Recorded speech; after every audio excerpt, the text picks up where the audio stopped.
Hi, it's Amy Shaw, the Soul Whisperer here. What I want to talk about today is the threshold guardian and this idea that sometimes our mentors, our teachers, people that we're in direct relationship with can actually serve unwittingly as threshold guardians.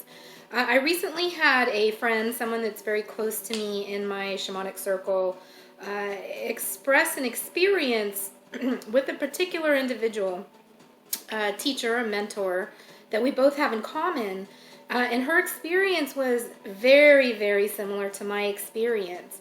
And so it really got me thinking along these lines, and I just want to kind of think out loud a little bit here and share with you some of my experience and the conclusion that I came to after she shared with me a similar experience. So a couple years ago, I was studying under a particular teacher, and when I first started studying under this particular teacher, I immediately shut down. I went into this place where I wasn't able to do any shamanic work at all. It felt almost like a deep freeze, and it was very frustrating, and I wasn't sure what was happening, and I almost wanted to just step back away from this teacher, because I didn't know if it was him or if it was me or what exactly was going on. The things that I was learning from him were amazing, deep things, things that are still with me, very, very valuable things. So it wasn't so much that. And I was kind of trying to evaluate my relationship with him. Was it something in me that was being triggered, or something in me, that needed to be worked on? So I contemplated his personality and all the ways we kind of interacted, and I tried to psychoanalyze it essentially and find out what exactly it was about him and his personality and me and my personality, and how we may have come into this relationship, and how it was affecting me in the way that it was shutting me down and making me unable to do any shamanic work. I didn't come to any real solid conclusion about it, except for the fact that he reminded me very much of a professor that I had when I was in graduate school. This particular professor, I adored him, but graduate school was quite rigorous, and some of the professors were less than compassionate. They towed a very hard line, and they expected the students to toe a hard line as well. And sometimes they came across as very incompassionate, very arrogant, very judgmental and harsh. And this particular professor that reminded me of this shamanic teacher, I adored him. Out of the classroom, I mean, graduate school was so awesome. We, would often, the whole the entire cohort would go and hang out with these particular professors, drink beer with them after hours and that kind of thing. So I had a good relationship with him outside of the classroom, but sometimes his personality and how it came across in the classroom was very difficult. It was intimidating, and sometimes, we all felt very small and belittled. And I'm sure he didn't actually mean it that way, because he was really an approachable person outside. But for example, he would stand in front of the class and be giving a lecture, and sometimes somebody would have a question, and he would just he would push his glasses down to the end of his nose and then look at you over his glasses in this sort of way of saying, "Are you kidding me? Are you really asking me this stupid of a question?" But he didn't say it in words, right? He said it in his body language and in his actions. And so it would kind of really intimidate people. And a lot of the students, in between, classes, we would talk and say remember that moment when, Dr. So-and-so did this, and yeah. So this shamanic teacher very much reminded me of that. He had a very similar personality, a similar way of approaching students. In some ways, very approachable. In other ways, not at all. Very intimidating, and sometimes arrogant. And so I didn't know if it was that I just felt intimidated, because I did feel intimidated. I absolutely did. But I didn't know if it was coming from him or if it was something that I needed to work on internally. I didn't really ever come to a full resolution about that. I just continued to press on and press on and press on until slowly but surely, my ability to do shamanic work came back to me. But the most significant change actually occurred when my relationship with this teacher was completely broken off, completely severed. And we went our own separate ways, and I was like back in no time to my ability to do shamanic work. And so along comes this peer of mine who expressed that she was now in relationship with this teacher and that she was experiencing a similar thing, and it was even to the point of causing her an existential crisis where she was starting to doubt that she was a shaman at all. She was wondering, what the hell am I doing on this path? We are in the 3-year program together. She was considering, even dropping out. Maybe this isn't for me. And this is someone who's, put in a significant amount of time and work and passion. And, she's pretty far along, on the path in terms of, like the quote unquote formal study of it, the study of shamanism, and implementing a lot of it in her own like private practice. So I knew this wasn't like a beginner's sort of doubt or this like cold feet thing. This is like a significant thing for her to be also going through this existential crisis and feeling like this wasn't the path and I want to quit, and let's turn back, and just from her encounter with the same teacher.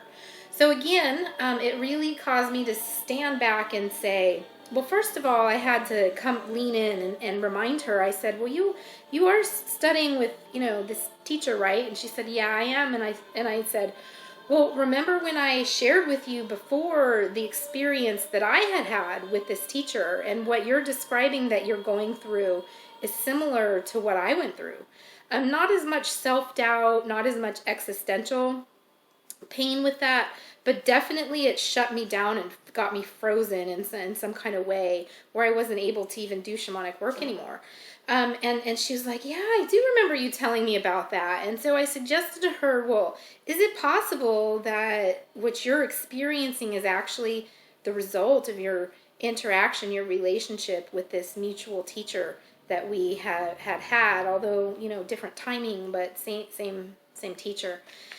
And she stepped back and said, I didn't really think about that, but now that you're saying that, I absolutely think that that's what it is. And so we continued on in our discussion a little bit more, and essentially that's what she came to the conclusion of, was that yes, in fact, her issue that she was going through was this teacher. So it really did again cause me to step back and start thinking about, what is it about this person, and why is this happening to other people as well, not just me. And I started thinking about threshold guardians. Threshold guardians are those people, they're those spirits, they're those entities, there's those imaginal things, those roadblocks that kind of stand in our way. I recently encountered someone who was talking about sleep paralysis and struggling with that. And, during that moment of sleep paralysis was having a lot of astral attacks and things like that happening to him. He was seeing a lot of dark entities around him and feeling very powerless. He wasn't afraid. He had just worked himself to the point where he was very angry at them and was like hurling insults at them and, was dealing with it that way.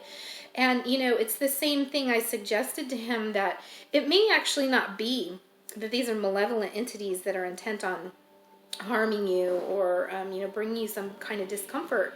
They actually might be threshold guardians.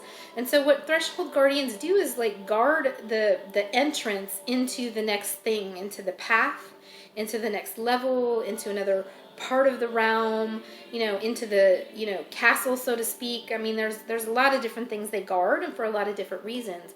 But essentially the bottom line is threshold guardians exist to not only protect what's behind the threshold, but most especially they're there to serve us, to protect us from going into places that we're not yet ready to go into. And so it very much is a situation of a test, a trial. You have to have an ability to negotiate with a threshold guardian, maybe offer them something or pass the test that they throw out to you in order for them to sort of open the gate and say, okay, my child, now you're ready to enter and come through the threshold. So essentially that is the role of the threshold guardian. That is how they serve in the spiritual realm. That manifests in like our material realm as well, whether we're aware of it or not. We all have threshold guardians. And people that are doing shamanic work or doing, higher level spiritual work where they're aware of these kind of things, maybe work with it on a different level. A good mythology or sort of archetype that also describes what a threshold guardian is that concept of the troll, right? The bridge troll that hides under the bridge, and as soon as somebody comes to the bridge to try to cross it, they come out and they're all scary and big and bad, and they expect you to give them some kind of offering or to do something to gain passageway over the bridge. So I started thinking, after my friend shared this experience that, maybe this teacher is really serving like a threshold guardian, and probably unwittingly, in the sense that he may not even be intentionally doing that. Like, he's not saying to himself, oh, I'm going to be the threshold guardian for this student and this student and this student. But just by nature, his maybe like kind of trollish spirit, if you will, he brings that energy, it sort of manifests that archetype, and then how it expresses itself and how the person like picks it up and perceives it. It very much becomes an issue of the threshold. And this particular teacher is also very eccentric and wildly fantastical. So he has like these elaborate and amazing stories. They're riveting stories where you just like could listen to him tell stories all day long. And his knowledge and depth of knowledge about mythology and stories of culture is amazing. It's probably something I would never achieve in my lifetime. It's just that vast of a knowledge. But within all of that, there's something else where it's almost like looking through a door that's, half made of glass. The top half of it's like a 6-pane glass door or something. So you're looking through it and you can see beyond. He's giving you this vision of everything that's beyond this door, this vast realm of experience of mythology where gods and monsters and goddesses and half human, half beast beings, and where all of this fantastical, amazing stuff is taking place, but yet there's still a door blocking. So you can see it, but you can't quite get into it. And I, prior to encountering him, like I said, I had very little problem doing shamanic work. And so him, causing me to sort of shut down and freeze up, it probably is evidence of him, having that role of being that threshold guardian for a lot of us. So what could I say about it? I mean, if he was the threshold guardian, then what was the lesson that I learned from him? Or what was the offering that I gave him to be able to cross the threshold? And the same for my friend. Well, ultimately for myself, my relationship with that teacher broke off rather abruptly. I won't go into too much detail about it. It was what it was. I didn't harbor hard feelings. It's unfortunate the way it happened and why it happened. But ultimately, it wasn't a situation of me passing a test or me making an offering to the threshold guardian. It was more a situation of me saying, okay, I guess that's not the way that I'm supposed to go. And the same for my friend. I mean, ultimately she decided that she was going to step back, from that relationship and, start refocusing herself back on the other things that she had been doing prior to entering that relationship with him. And so for her as well, it was an equal situation of not really having to pass a test per se or offer anything to the threshold guardian to get through that threshold, but just making a decision that that particular path or that particular threshold wasn't really needed at this time. But I wanted to make this video to just make the point that sometimes our teachers can act as threshold guardians. And that's perfectly okay. It's part of the process. It's part of learning. And I wanted to expose you to the concept of threshold guardian to understand a little bit more about what that means. And if you're someone that's encountering a teacher and that's what's happening, you're having that sense of like frustration of coming up consistently against a wall, of being stuck, of shutting down, of getting kind of frozen up, of feeling bad about yourself, of wanting to turn back. I mean, all these sort of things may be signs that that's what you're dealing with, is actually a threshold guardian.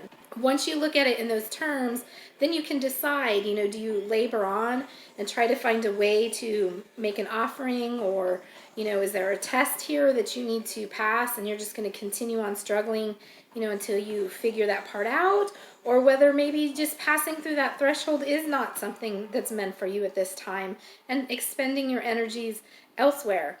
So anyway, I wanted to share that. I hope that was helpful, gave you a little bit of insight into different dynamics that can sometimes happen between students and teachers, and that relationship.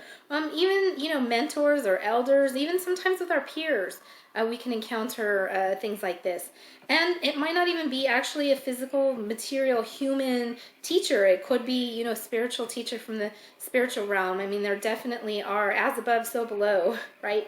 So there definitely are threshold guardians in the spiritual realm all the time, and people that are, able to alter their consciousness and have those kind of experience in the spiritual realm or the astral realm or the middle world or whatever you want to call it. They've all certainly encountered at one time or another, or if not yet, you will encounter a threshold guardian. And you'll understand what that is when you experience it firsthand, because it is a very sort of troll-like energy. And when I say troll-like, I don't mean troll like internet troll, although those people are called that for a reason, because there is, an overlap somewhat in the characteristics of an internet troll and a threshold guardian. But it's just the concept that sometimes opposition or difficulty is not necessarily a bad thing. It's not necessarily something that we have to really perceive of in a negative way or in an unwanted way, because those things actually exist for a reason. To protect us from moving too far ahead in a space that we're not actually ready yet spiritually or emotionally to go into. And so or maybe it's just because it's not our path. It's just not our path. So if, reframing it and looking at it like that and understanding that, or understanding when you encounter these beings, these spirits in the spiritual realm, that's what they are and that's what they're there for, and we don't need to be fearful of them. We just need to understand what role they have and how we can, work with that or choose not to work with that. So I hope this was insightful, and I hope that you guys have a very, very blessed day.